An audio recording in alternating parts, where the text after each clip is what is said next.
Hello, Smite fans! Welcome to Breakdown, a video guide series brought to you by myself, Falcon, and a few others hopefully in the future.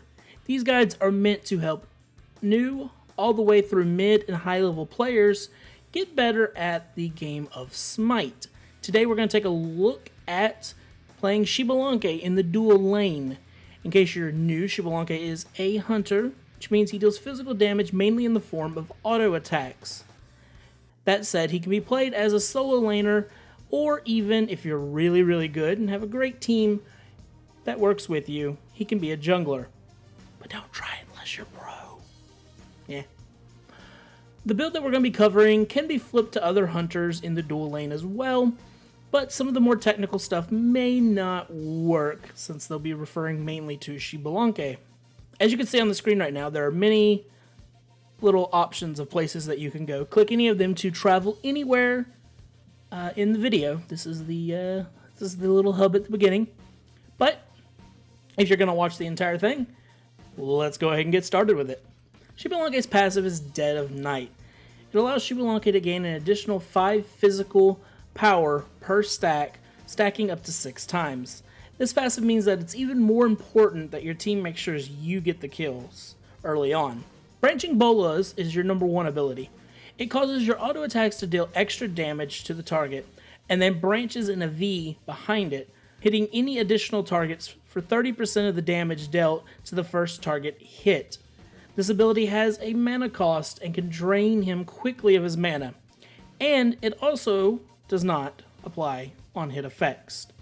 You can use this ability to cancel out the movement speed penalty you get from doing a normal auto attack.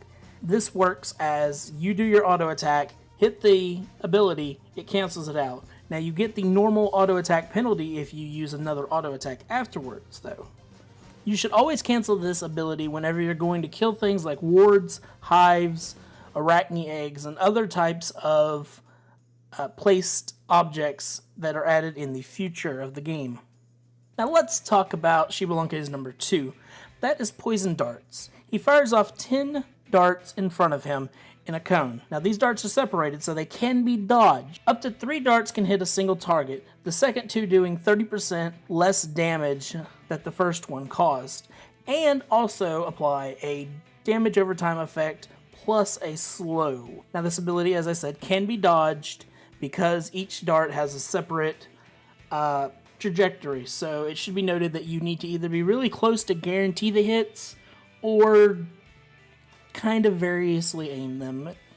This ability is also great for a lot of early poke harassment and is the first ability that we recommend picking up. When Xbalanque uses his number 3, Rising Jaguar, he dashes forward and up into the air. When he is in the air, he is CC immune and fires off darts in a circle around him that deal damage. If the target is under the effect of poison darts, they take additional damage. This is Xbalanque's escape and biggest damaging ability. Use it with care and always time out the immunity for best results when trying to escape. It should be noted that if you get hit with the crowd control ability while dashing forward before you go into the air, the ability will go on cooldown. So do be careful when fighting Ymirs and other such people who have quick instant stuns. Xbalanque's ultimate is Darkest of Nights. This ultimate serves several great utility purposes. It reduces the vision of the enemy, stuns them if they are moving when it finishes, increases Xbalanque's movement speed, and also increases his auto attack range to 40, meaning that you can hit them outside of the vision of where they are at. As said, this ability has many uses. It can be used defensively to save yourself and teammates, and it can also be used to initiate ganks and get easy kills. Now then, as you can see up on the screen, we have the build order, which I recommend.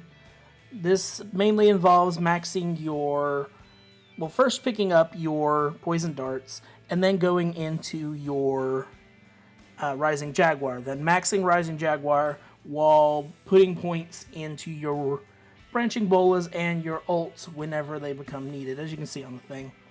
Once you get to a certain point, you're going to finish off your Branching Bolas last, or second to last, with your ultimate last, because putting points into it only increases your movement speed, which isn't that good compared to doing more damage when needed. Talk about all your abilities. Let's talk about your item build. You're generally going to want to start out with Death's Toll, Tabby, and a health pot and a mana pot. This will give you early gain, sustain, and a decent amount of wave clear. Now, there are several choices going on after this that are going to depend on how well you're doing, if you're dying a lot, or if you're getting a fairly good lead on your opponent. If you're doing well, you're going to want to go Heartseeker. This gives you a lot of power along with some extra movement speed. Note that if you start to die a lot and are unable to gain your stacks back up, you should sell this item immediately and pick up a defensive item to help counteract your heavy losses. We'll talk about the defensive items in a little bit. So, what you're generally wanting to do with Heartseeker, though, if you're doing well, is as soon as you go back, you're going to want to start to build it. You're not going to finish your boots at first. You're going to keep them at level 1 and use the extra movement speed that you get from Heartseeker to compensate for the loss of that. Now, as I said, assuming you're doing good, we're going to keep going. The second item that you're going to want to pick up is you're going to want to get your prominent lifesteal item. Now, a lot of pro players go with Keen Size, but that is not necessarily for everyone. Being a beginning player, you're going to have to do a lot more options. In lower level play, you don't have to be so precise on your build. The main thing is to get better at your other stuff, like your positioning and whatnot. So let's talk about some lifestyle items and the key points and when you're going to want to pick them up. Ozzy is a great cheap source of lifesteal and attack speed, along with physical penetration. This is a great item to pick up. If the enemy team is gearing toward a lot of armor, the passive is nothing to laugh at though, as it does give you some amazing lifesteal potential to keep you along in some pretty heavy fights. Then there is Bloodforge. This is a great go-to item for lifesteal as well. It does cost a tad bit more though, but it's a safe pick if you don't need the penetration early on. And you want to grab a lot of extra damage, as it does do that. If you're taking a lot of damage from harassment and you have enough teammates on your team to justify this item, you might want to look into picking up Soul Eater. It gives you a hefty chunk of health and gives you a lifesteal aura, so that your physical lifesteal aura, so that your physical teammates are able to make use of it. Lastly, we have Keen Size. As said, the pro scene tends to pick this up quite often, as it is a very high damaging item. It has great potential, and it is pretty good for what it does. It gives you some lifesteal, does some extra damage based on how much health they lose. This is pretty good with Xbalanque, as he has a very good burst damage type, so he's able to hit with his poison darts, Rising Jaguar up into the air, and then pop off some auto attacks while they're still slowed, and you're able to get some great damage out because they've been dropped really low in health, unless they're a tank, but whatever. Tanks suck. Anyway, alright, now then, the next bit of this build is going to go into how much gold you're doing. If you're getting your farm on and you're able to accumulate a lot of gold, you're going to technically buy either of these items generally, but the order is greatly dependent on how well you're doing. If you're doing well, you want to pick up Deathbringer first. If you're not doing quite as well, you want to go ahead and just go into Malice, which has a cheaper early cost, or has a higher early cost than Deathbringer, but it's still cheaper overall, as you can see on the screen. So let's talk about Deathbringer. It is a large chunk of damage, and crit, and extra crit damage. This is a go-to item for a lot of carries. The ability to do crits and do more damage with crits makes you a horrifying, scary monster late game. Now then, there's also Malice, which gives you a ton of crit, a little bit of attack power, less than your passive, but that's fine, and it gives you some attack speed. Now, you can go Rage, which it's not even going to go up on the screen. You can go Rage if you want, but generally speaking, it's kind of been pushed out of the game altogether, but it is an option if you want a little bit more attack speed for your preference. But either way, whichever item you want to pick up, I generally suggest selling your Death's Toll off to make sure you can finish the item. Death's Toll gives you around, I think it's 500 gold, so you might want to kind of look at it and judge if you have enough to get it, because Death's Toll kind of wears off early, kind of mid-game, and you're not going to really want it after that. Now that your 6th item slot is open from selling Death's Toll, in order to complete your build, you might want to look into Jotun's Wrath. This item on Xbalanque has many uses. The cooldown means that he can use his main escape more often. Your ultimate's up more so that you're able to use it for more engagements and disengages. And it also has some extra pin to take out some armor. If you're going up against a heavy armor team, you're going to want to look more into Executioner because, well, it's a pin item. It has a lot of pin and a lot of attack speed, which means your auto attacks are going to go off quicker and do a lot more damage. But I personally prefer Jotun's Wrath if I can get away with it. Now then, let's say you're not doing so well. You're playing with the subpar tank. You're playing against someone who's way better than you, and you made a few mistakes. Heartseeker's not going to be the best choice, right? Because if you can't get the stacks up and keep them, the item loses its effectiveness. Now to make up for this, you can go into Dev Gloves. This is another stacking item that grants you lifesteal, which means you have a lot more sustain in your lane. And it gives you a decent bit of physical power as well, but not quite what you'd get from Heartseeker. Now, you will keep the same build that you would have before, except you will skip Heartseeker, obviously, and you will skip the lifesteal item, because you won't need it, because this item is one. So you're going to want to jump straight into Deathbringer or Malice. For your new 6th item, you're going to want to really judge what's happening. Because this build, you're going to have an open choice for your last item. A little bit more than with Jotun's Wrath, but, you're going to want to just kind of judge it. If they're going heavy armor, you're going to want Executioner. If they're not, you're going to want, or if you're starting to take a lot more damage, you're going to want to pick up a defensive item, which we'll talk about in a second, along with some other choices as well.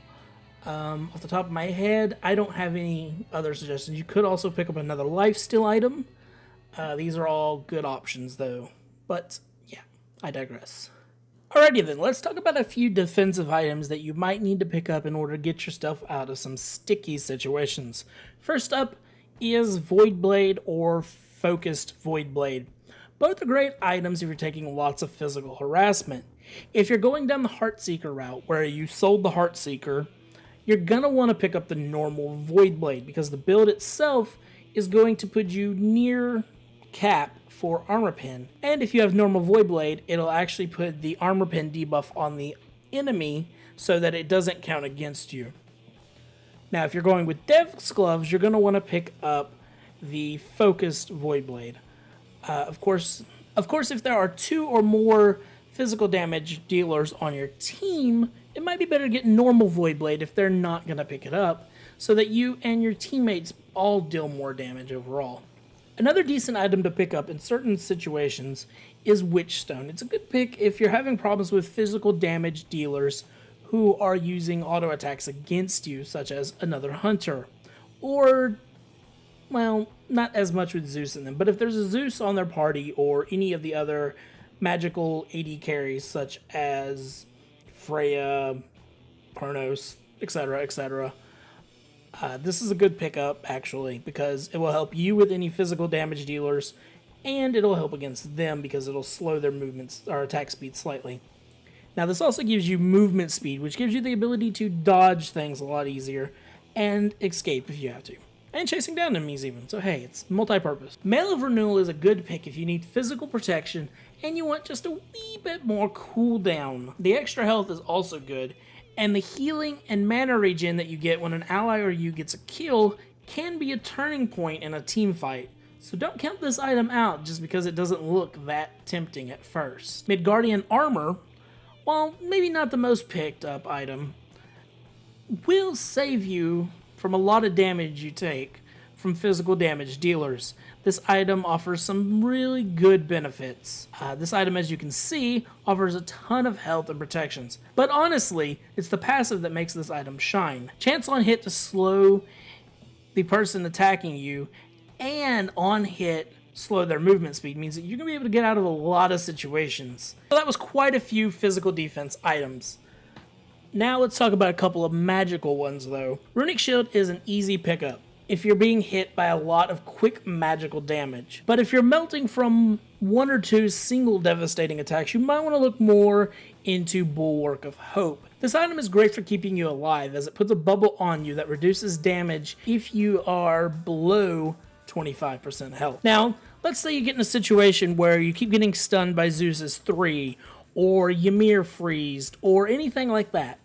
Idle of Concentration is a bit unorthodox, I know, but it offers magical reduction, cooldown, and a buff that if you get hard CC, you take 15% less damage. Now, while yes, you shouldn't put yourself in situations where that can happen, a blinking Ymir is always a terrifying thing indeed. Now, lastly, let's talk about Xbalanque. Has a little bit less use for beads, but it can still be a very good item to pick up in case that, you know, again, Ymir freezes. Everybody hates them. And other such things like that. Now, there are many other choices that you can pick up, and each one of them is going to depend, and I don't really have the time to go over all of them, but I'll talk about a few. Sprint is a great item for getting away and harassing people.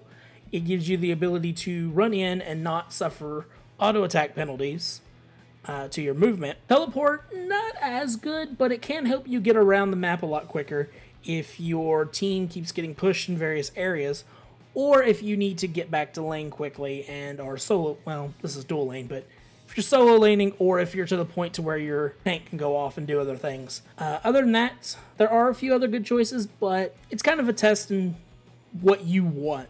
Another great pickup is Aegis Amulet. You're going to want to max this as quick as possible if you get it, so that it has a very low cooldown, but it gives you the ability to not get killed by ultimates if you use it correctly. So if an Ao Kuang uses ultimate, you can't move out of it, you can pop it so that you don't take the damage. Same thing goes for many other gods' abilities as well, but that's going to be up to you to learn how to do the timing. And if you stay in good positioning, you don't always have to worry about it. But that's going to conclude all the active items that I'm going to talk about. Again, it's a lot of personal preference and playstyle. Blink is a very good one if you're really good with it.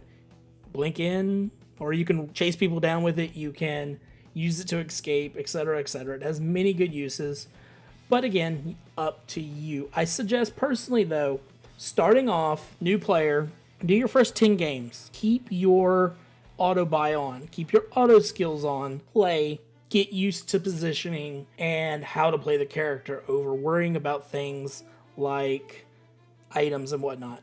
After you get through your first 10 games, if you feel confident, use the items suggested in this guide. Use the ability setup suggested in this guide. But that's all for that. Let's go ahead and jump into the next part of the video, which is going to be laning partners. So there are many possible choices for what you're going to get laned with.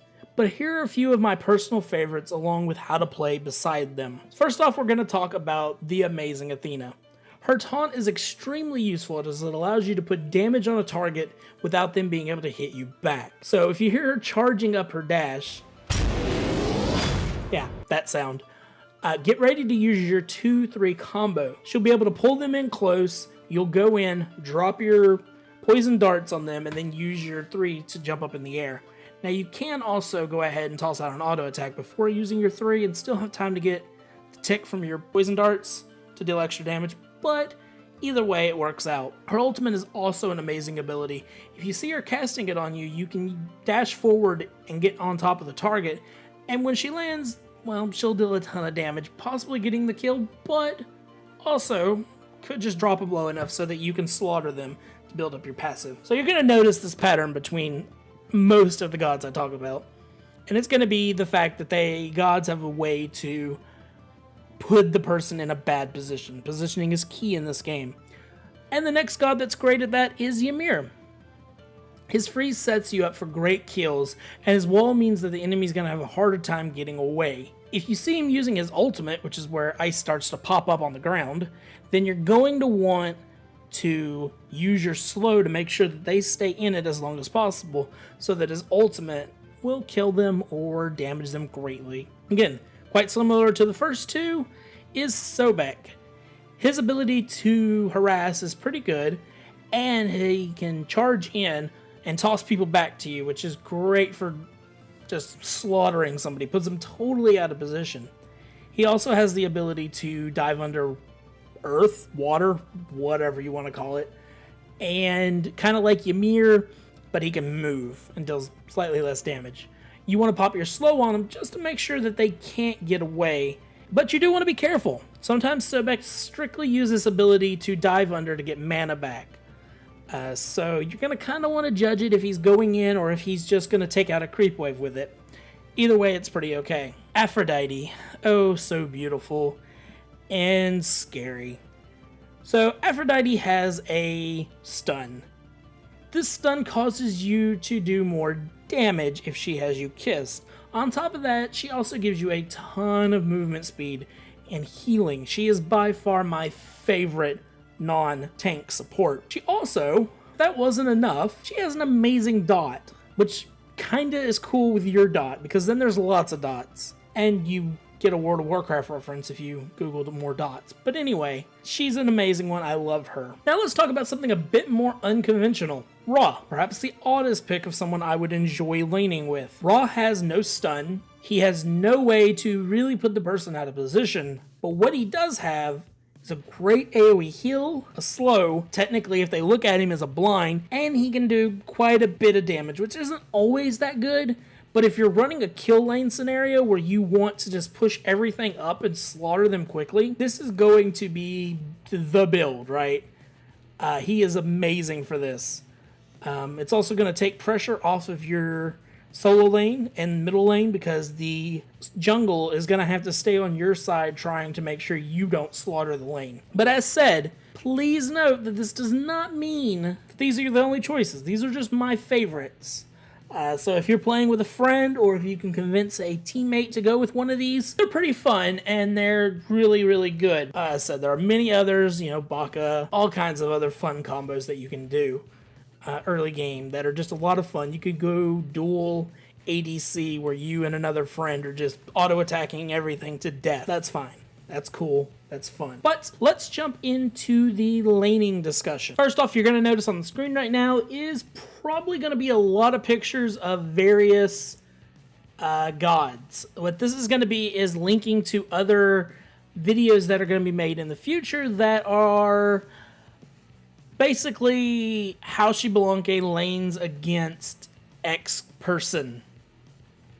So, for example, Xbalanque versus Amusing Cobb, Xbalanque versus a Raw, or whatever silliness that might happen. This is basically what this is going to wind up being for, and yeah, so that's something you're going to want to possibly come back later for. But that is okay, do not fret, I have a few things to talk about still when it comes to laning discussion. First off, let's talk about early game. So these are very general things that you should know and you should be doing. So you're gonna always want to be playing dual lane in the long lane, which is the Gold Fury side. You will be the one who needs to grab the blue buff, not your support unless it's Aphrodite. Then it is entirely plausible that you give it to her because her kiss gives you mana. Now, that's a thing. You're generally going to start usually at the middle Furies, at the center of the lane. Then you're going to move to either damage buff or to your blue buff, depending on what route your jungler is going to want to go. Do not pick an ability before you get to your lane. The reason for this is you might want to pick up your darts, but you might need to actually get your Rising Jaguar in case they try to invade or you get caught out somehow. You're going to want to be able to get away over having your poison darts. So that's a thing to keep in mind. Now, you're going to want to also make sure you use your wit and try to get as much farm as possible. While doing this, you're going to want to either hide behind your minions or hide behind your tank. They are the ones who need to soak up all the damage. Also, if you're playing against various gods, you're going to want them to get hit by things instead of you, because you are generally more important than they are, which is a crappy thing to say, but it is true. And always be aware if your tank is going in and follow them unless you see a reason not to. In which case you need to use your VGS commands to let them know or tell them if you're in a voice chat system with them. You're going to want to use your Rising Jaguar normally to go in, and then you're going to want to kind of arc back so that you are hitting the damage with it, but then pulling back so that you're not putting yourself out of position so that you don't get caught by the enemy team. And you're going to want to try to stack up your darts as much as possible for a lot of early poke. Now, if you're attacking a tower, you're going to want to make sure that you are not using your branching bolas if the enemy team is there with it, because your branching bola can branch off and hit one of them, and then the tower will aggro onto you. Pretty self-explanatory. You're going to want to make sure that your support is getting wards. If they're not, you need to let them know they need to get them. If they still refuse, then you need to buy them. And you want to place them, if you're very offensive, you want to place them near your opponent's blue buff or near your blue buff if you're more defensive. And also never get greedy. This is something I suffer from. This is something a lot of people suffer from in this game, and it winds up doing a lot of damage to you as to winning the game. If you get greedy, then you're liable to get caught out by their jungler or just be put in a position that you don't want to be in. This is never, never, never good. So going into mid-game, you're going to want to use your ult. And I say mid-game ult because that's usually when more ganks start happening. You'll have your ult before the mid-game. You're going to want to start using your ult, though, as much as you can justify using it. So, you see your teammates you see the jungler coming in to attack your teammates, pop it if they seem like they're going to need help. Look at their health levels at the top left-hand side of your screen and judge it. If you're being ganked, use it. If you have a chance and you think that you can get an attack in on your laning enemy, then you're going to want to use it for that. But you want to be using your ult. Don't be scared to use it. Don't be like, I don't know when to use it. Come late game, you're going to want to be a little bit more restrictive when using it. But for the most part, mid game, you can kind of get away with using it a lot and trying to set up great things. And you also get assists. That's another reason to use it when your team is elsewhere killing someone. You get assist credit, which means more gold for you. Late game in team fights, you're going to want to use your 1 and your 2 to harass the enemy team while staying back. You're going to want to save your 3 for either running away, doing burst damage when they're low, or getting into a different position. Xbalanque can overcome an enemy very quickly if he has the proper amount of farm. That extra 30 damage might not seem, or extra 30 physical power might not seem like a lot, but it's going to give him some extra damage for his dots, and he is technically, I believe, the highest damaging auto attack person in the game. Some final notes now. Don't get discouraged while playing Xbalanque. There are other top picks that are technically considered better. However, Xbalanque's playstyle gives newer players a very good advantage against them. His ability to get in and out very quickly and to be able to do extreme amounts of damage is quite amazing, and he's starting to be more picked in higher level play. Now, don't, this is me talking personally, don't get discouraged while playing at all. Like, you're going to have bad games. You're going to have games where you hate yourself because you played so bad. If you don't, and you're a new player, then you're doing something wrong. You're going to mess things up. You're going to feel bad about it, and that's part of learning. And that's kind of what these guides are for, is learning, obviously. But I digress. We have been talking for a long time, and I would just like to do a little quick shout out right now.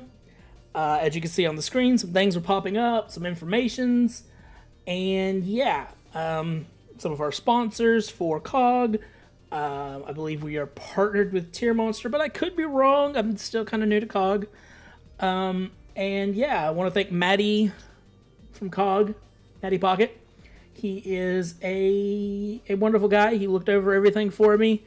Didn't change anything, said it was great. So if it's not, it's his fault.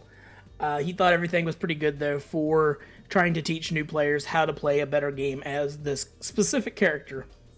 And you will notice that some things will carry over to other guides as well, and they can only get better with your feedback. So again, I digress. I thank you for watching. I so recommend you subscribing to me because that's, what I'm supposed to do. But also, you should head over to Twitch and check out Maddie Pocket. He just got a subscribe button, so that's kind of awesome. But thank you for watching, and as always, most importantly, friends and viewers and other peoples, Have a wonderful day.